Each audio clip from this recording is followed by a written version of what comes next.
Welcome to the Michigan Golfer Show with your host, Bill Shelton.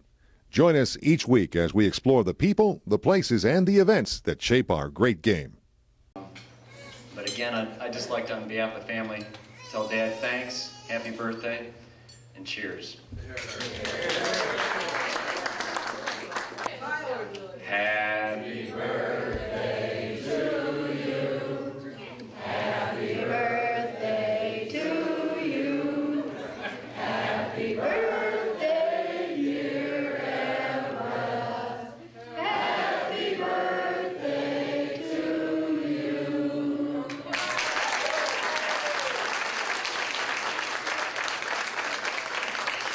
We're back at the 85th birthday party for Everett Kircher here at Boyne Mountain. A great gala event going on here, and I've got a couple of very important people with me. One of them, most of our viewers have seen from time to time, either on the Michigan Golfer Show or some of the other things, Jack Beery, the Dean of Golf Writers, and he's got a very special individual. And Jack, I'm going to let you talk to Glenn. Well, thank you, Bill. And this is five-time Michigan Amateur champion Glenn Johnson, who had the greatest wardrobe of anybody who's ever played in the Michigan Amateur.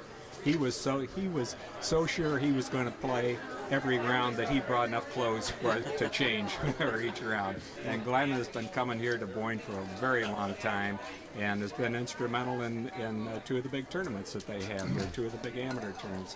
Now tell us some lies, Glenn. Well, I first started coming up here in 1941 after my freshman year at Michigan State. I was a camp counselor over at Camp Algonquin on Burt Lake, and I stopped over there to see it the other day, and it has really gone to wreck and ruin.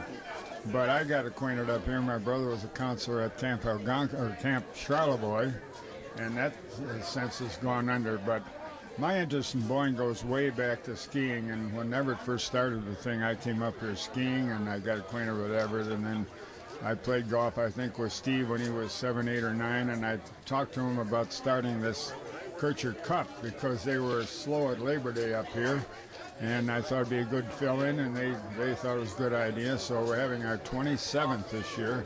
We get 100 teams, all scratch from all over the state and the Midwest, and it's been very successful, and I know that Steve enjoys it.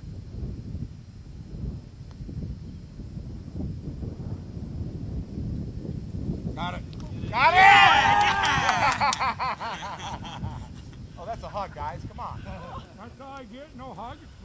He was moving too fast. Oh, boy. Nice shot. And Everett has always been over to present the prizes. And We then, had of the course, very best players in Michigan and the Midwest playing with us.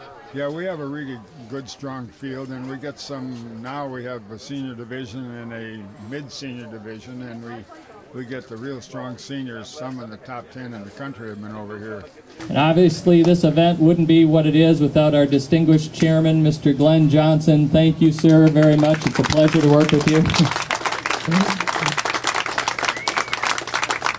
And I was also very interested. Bucky Brower was such a good friend of all of ours, and particularly of golf. And Bucky we started that Memorial Tournament to fill in Memorial Day when it wasn't very busy up here. And then, of course, Bucky helped take it over, and then, of course, Bucky left the building, and they've gone on with it, and that's a very interesting tournament. But this North Country, I love it up here, and I know Jack does, and he enjoyed it when we played. How many times we played at Belvedere? Oh, many times, and I saw Tom Watson the other day down at the Ford Senior Players, and he says, "You're going up to Charlevoix? You're going to go over to Belvedere?" Because he loved that golf course, and it was his father's favorite golf course up here. You know, I played in that state amateur 43 times, and I can't believe we must have played 25 on the Belvedere. Tried to play it the other day, and it was closed. At 5:30, there was nobody there. Well, the amateur is going back there in a couple of years. Yeah, but they don't care if I show up. But another thing I'm looking forward to is Pete Dye coming up here. And I've known Pete, I was telling Jack, since before he was an architect. He was in the life insurance business, and I played with him at the North and South. But I'm excited about Pete coming in here to see what he can do with this property here, and I know Steve's excited about getting him up here too. Kircher said that Glenn was instrumental in bugging Pete Dye to make sure that he got up there. You know, I had fun with Everett. couple of years ago, Everett said to me, you know, I've fished the world, and I've never fished for walleyes. Can you set it up? I said, sure. So I said, just call me when you're coming. So he called. He said, we'll be there in 45 minutes, and I live right near the U.S. Naval Air Station on Grosse Ile, where George Bush took his primary training. And Everett said, we're on the way. So I had this guy from Canada come over to my dock, and I went over and picked him up at the airport, and we went over and had a great day. I think we got about 17 really nice walleyes, and if Everett hadn't been so strong, we'd have had about 50. But he's been used to catching these 500-pound tuna and ripped the mouth out of a few walleyes. But we had a great day, and we went back to the airport, and Bill had a nice case full of ice, and he and Everett took all 17 fish right back to Boyne, and I got nothing.